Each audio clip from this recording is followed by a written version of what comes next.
Oshio, and that is hello in Cherokee. One of my family member, I guess you could say he's a cousin, was teaching me some Cherokee, so we come from that one of the same lines, so that's pretty cool.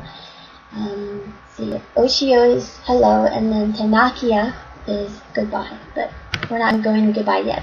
We're still at hello. And if you hear some noise, I might have to turn my fan on because it keeps my computer from overheating. So this is the representation of the birthday of the world. And the solar eclipse day was, I've been really quiet because during that day I was fasting and prayer. I don't understand why people are having solar eclipse parties. That didn't make any sense at all. I prayed Daniel chapter 9 because I had some significant instructions in that and what he did. And then I also was praying Esther from the Septuagint and the prayer that she prayed. I covered myself in ashes and was in fasting and prayer that day, repenting. During that time, my family members, I have family members in the military, because during the march, he and a few other soldiers had a heat stroke. I don't know how one of them are. I know one of them had brain damage and some issues. Thankfully, he's recuperating still, and he'll be fine, I hope and pray. He's in Abba's hands, so it was a very difficult time, and there's a lot of challenges with that. So that's it. So I've been doing a lot of intercession and a lot of prayer. And one of the things that's really interesting is that you can go to Nehemiah's wall, and it talks about praying the name of Jehovah. And some of the Floridians put the name on their dwelling, on the houses, and Abba protect them. And I would say that I have been praying Jehovah's name over, of course, the soldiers and the bases and different things that Abba's had me do. And his name is a strong tower, and the righteous run into it, and they are safe. He is the most amazing thing to know that we can seek his name now. And I just wanted to encourage everybody to please do that. Song of Solomon says, "Him is the finest oil." So we're going to dig into this, which I already had a video about this, so that's not anything new.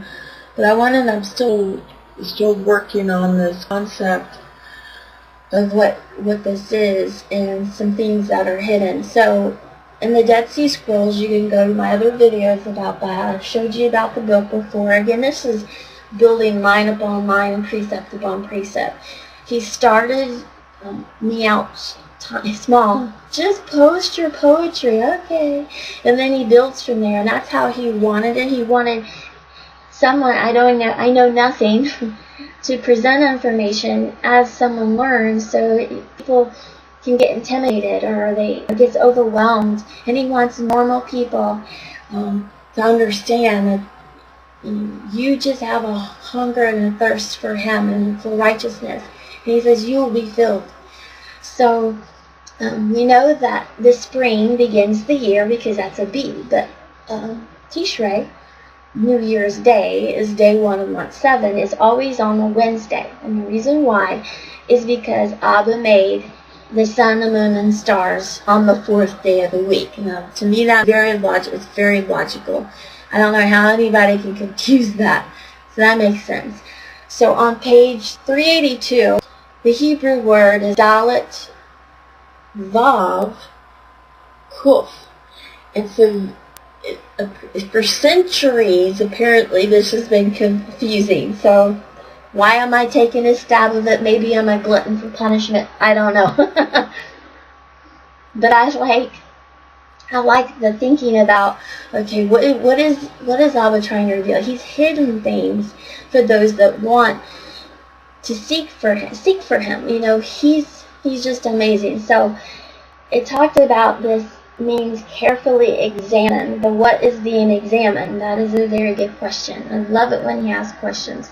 So we start looking at this, and so I was researching and doing some titles on this. They're talking about what it could mean, and this is what it would be pronounced today. I don't know about that, but what I do know is that I started kind of going through this through scripture and seeing if I could find something about it, and I did, and I thought it was really interesting. I'm going to share that. One of the things that really helped is I did some research on some papers that I guess I found, I don't know, some historians or whatever, what they did on that. So I'll pause this so you can read it. I don't want to go through everything and see people dismiss these books, but the biggest thing about them is because they had calendars in them, and that was a big clue to me. This is because the antecedent from which it is supposed to have derived, the Jubilee calendar presented in the much earlier book of Leviticus, has never been deciphered. Because you get into all this religion stuff and animal control and issue, I mean, it's just one thing after another. But I'm going to pause this. I'm going to go just pause the video and read through it. So I'm going to hit the highlights, okay? And what's really cool is that King Solomon, King David, High Priest Zadok, and the first Holy Mikdash, a different calendar was used in the Second Commonwealth. Okay, so apparently a whole different calendar on this. The team of scholars was appointed to study the scrolls in 1952. They became an elite and secretive clique. In 1991, this monopoly was effectively broken when the Huntington Library in California announced it would allow public access to its collection of Dead Sea photographs. Okay, now it goes through and it talks about how it's 52 weeks and this, but this was what really was very something. It meant something to me. The world of Qumran from within contains a table outlining the Jubilee solar calendar, which, unlike the lunar calendar of Rabbinic Judaism, I mean, everybody's got the isms. You got to come out of something. Everybody does. Nobody has to, nobody's got it all figured out. Is the first day of the new year always falls on a Wednesday. So we already saw that in the book, in the Dead Sea Scrolls. So we know that. That makes sense because he made the sun, moon, and stars on a Wednesday, the fourth day of the week. This meant that the Day of Atonement always fell on a Friday, Sukkot on a Wednesday, and Pesach on a Wednesday, and the Feast of Weeks on a Sunday. Okay, this is what the person was that said that, okay? 1989, he put this up here. So, thus festivals would always recur on exactly the same day of the week each year. To me, when David said that he knew to behold, tomorrow is the new moon, I was like, how does he know that? I mean, how did you know that? I mean, so I asked these questions. So I'm going to go back here. And so I always ask the questions about that. Like, well, how did they know? It seems so easy for them because it was really difficult for me. So the whole video with Phillips and Paul Bailey was really, really helpful because of the patterns. And I look at patterns. I've always looked at patterns. I've seen patterns and stuff, and that really helped because you can only have a hidden moon, or you can only have a solar eclipse on a hidden moon. And it always bothered me that we kept looking for the crescent. That, you don't know any better. You just try to walk in the knowledge that you have. So we always, the crescent moon is Islam. I mean, they use that on their flags, and that's all that. So it would make sense to me that that would be a little one. And the enemy would do whatever he could to get Abba's people, Jehovah Israel, to get off some way, shape, or form. And it says he will cause them to forget their new moons and Sabbaths. It would be out of order.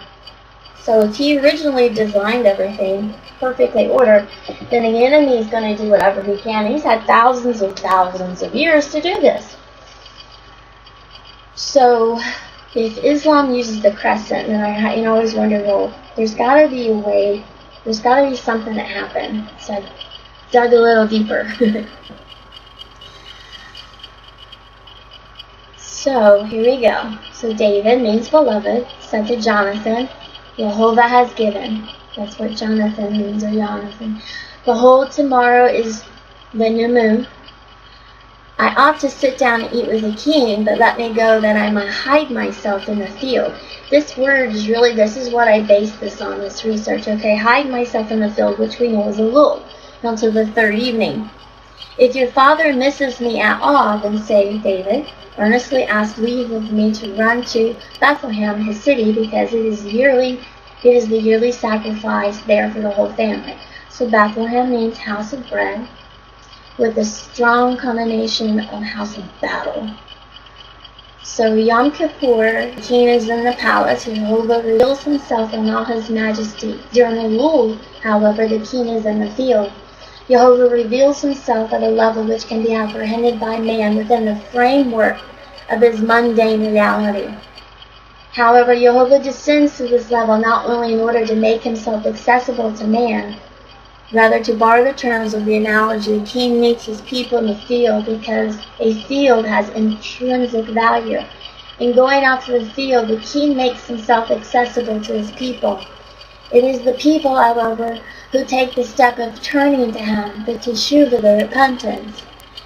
So, I'll pause it and just read through this, okay? The parable of the king in the field expresses the importance of our divine service within the framework of the ordinary, but it also underscores the unique relationship between the king and the subjects. In the field, he receives them all pleasantly and shows a smiling countenance to all. In the field, Jehovah allows his subjects to relate to him as his presence is manifest. Okay? Again, you can only have a solar eclipse on a new moon. So I wanted to look through this in Isaiah 14:12. This is where it kind of got interesting.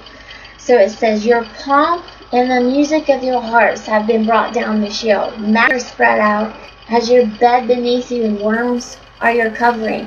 Oh, how you have fallen from heaven. Okay, so it says Lucifer in the King James Version. Well, that's not in the original text of Hebrew. Okay, that's a Latin Vulgate insertion. Okay, so look that up for yourself. So you look at the word. Okay, it's hello, H-E-L-E-L. Strong's 1966. Go look for it yourself. Originates from the word halal, H-A-L-A-L. Look for it yourself. So you spell it backwards. Look at that, A-L-A-H. Arabic, permissible, also spelled, again, this is from their own language, refers to what is permissible or lawful in traditional Islamic law. Okay? I'm going to look at this. This is very similar to Hallel. I want you to think about this. Is if you take out those vowels, look at that Hey, Lamed, Lamed. You look at this, Hey, Lamed, Lamed, and add an extra Lamed. There is no word for coincidence in Hebrew. Did this change looking for the crescent? I mean, that's too eerily similar to me for it to be a coincidence. And it goes through and talks about what he did and how he got this whole thing fixed calendar. And it says, no rabbi, leader, or group of leaders has the authority to alter what has been set in place by the leadership of Israel. And I think that's the Sanhedrin, which I guess convened not too long ago. But look at that.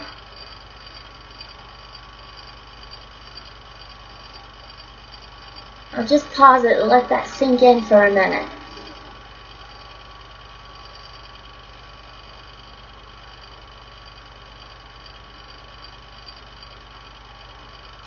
So here we have Yom Teruah, or Yom HaKesh, the Day of Concealment. The sages say that this verse, Psalms 81:3, which I've sent a couple of people because I really wanted to know, no one responded. Sound the ram's horn at the new moon, when the moon is full on the day of our feast. So we know that there's two feasts that actually have the full moon, and that is Pesach, and they have a Sukkot. Then it said, this really cool thing said it should be translated, blow the shofar at the new moon at the covered time of our feast day. Which is the feast on which the moon is covered over? You must say that is Yom Teruah.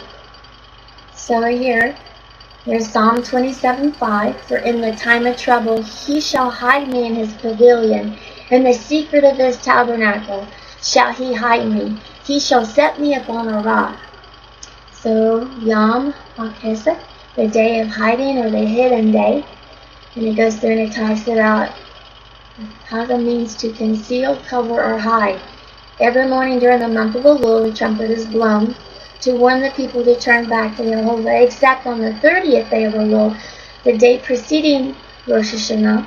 On that day, the trumpet shofar is not blown, and therefore is silent. This is to teach us that the day of Rosh Hashanah, or Yom Teruah, is concealed or hidden. It is written, sound the shofar on the new moon in concealment of the day of our festival. Also, Zephaniah 2:3, seek Jehovah, all ye meek of the earth, or humble of the earth, which have wrought his judgment. Seek righteousness, seek meekness. It may be you shall be hid in the day of Jehovah's anger. So humility, and of course, I keep saying I know nothing, and I don't. How can you pretend to know something to someone who knows everything? I love George Washington Carver when he said, teach me the secrets of a peanut, because he couldn't handle the secrets of the universe. All I want to do is meet with him on the day he's supposed to. I'm a kind of a stickler for that. I like being on time for stuff. So, he shall hide me in his pavilion, in the secret of his tabernacle he shall hide me. Psalm 27:5. So, that's just some things that I found out. And I thought, somebody else may be interested in that, because just things aren't what they need to be. And Islam is of the destroyer. There's enough evidence pointing to that. It's like locusts, and they come and they destroy everything they enter in. There's people in there that do belong to Jehovah and that are coming out, and I'm so thankful for that. Yeshua is appearing to many, but you just look at this, it's no coincidence. Again, Hey, Lamed, Lamed.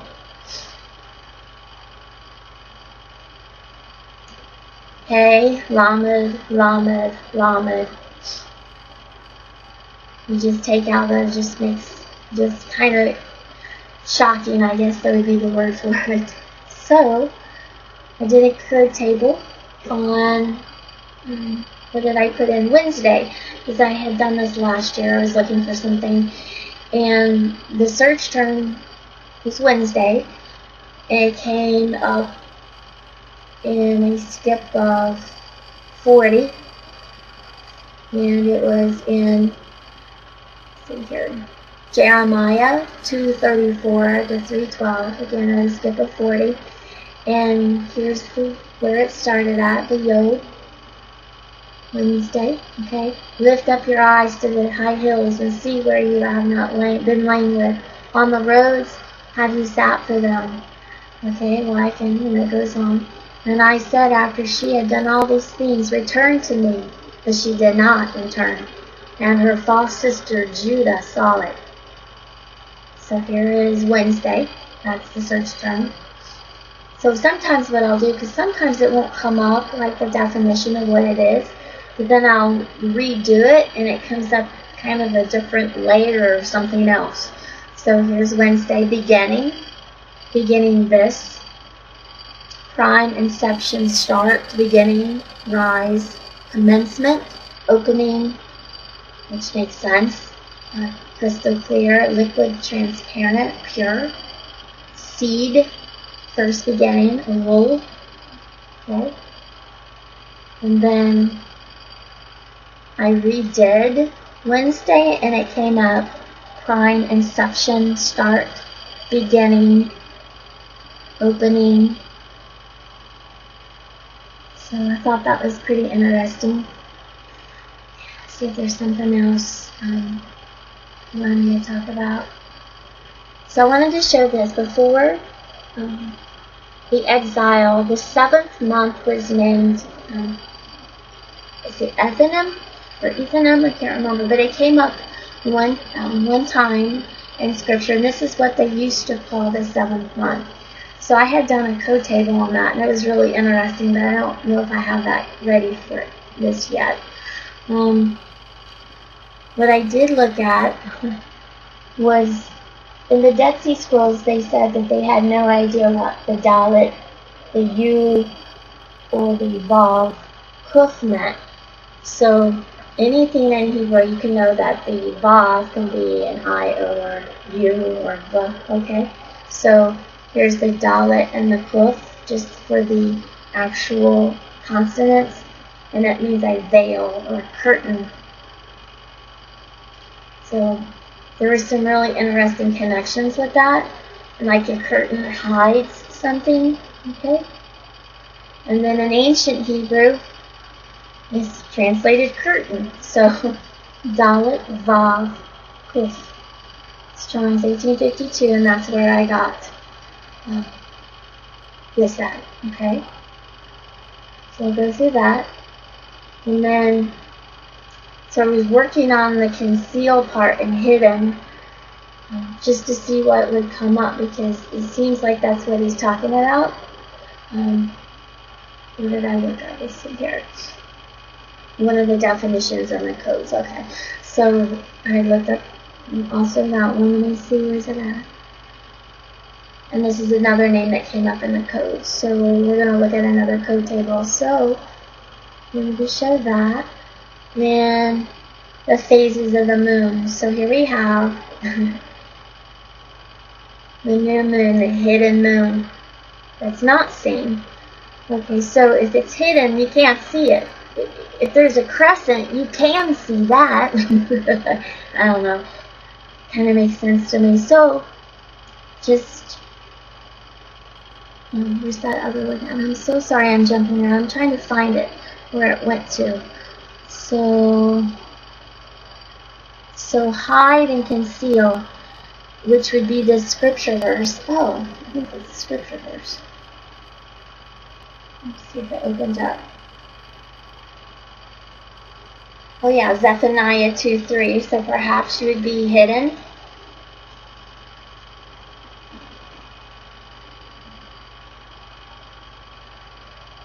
In the day of Jehovah's anger. So let's see what this is the same thing. Yep, that's it. So hide. So Samek Ta Resh.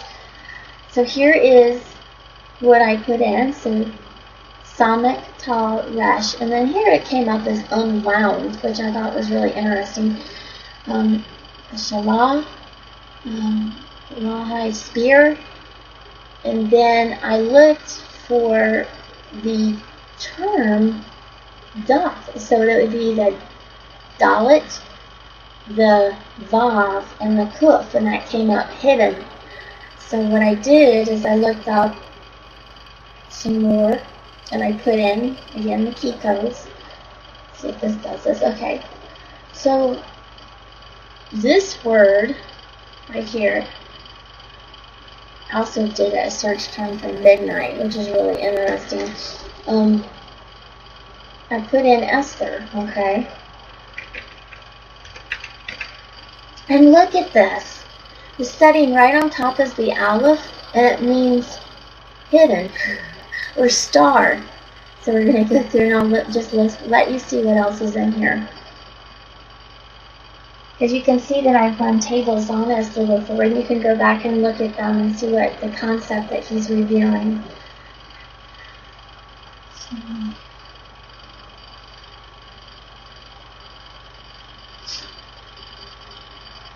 So, I also wanted to talk about while this is pulling up is Revelation 13:10. And I know people are going through some serious things right now. And what's hard to deal with, and again, that's why I didn't do a table on the rest of these hurricanes, because the rain shines on the just and unjust, and it's what you build your foundation on that matters. And it talks about in Revelation, if anyone is destined to be for captivity, into captivity he will go. If anyone is to die by the sword he must be killed. Here is a call for the perseverance and faith, or emunah, of the saints. Woe to you, O destroyer, while you are not destroyed, and he who is treacherous, while others did not deal treacherously with him. As soon as you finish destroying, you will be destroyed. As soon as you cease to deal treacherously, others will deal treacherously with you. And see, Revelation's quoting from Jeremiah. And it shall be that when they say to you, where should we go? Then you are to tell them, thus says Jehovah, those destined for death, to death. Those destined for the sword, to the sword. And those destined for famine, to famine. And those destined for captivity, to captivity.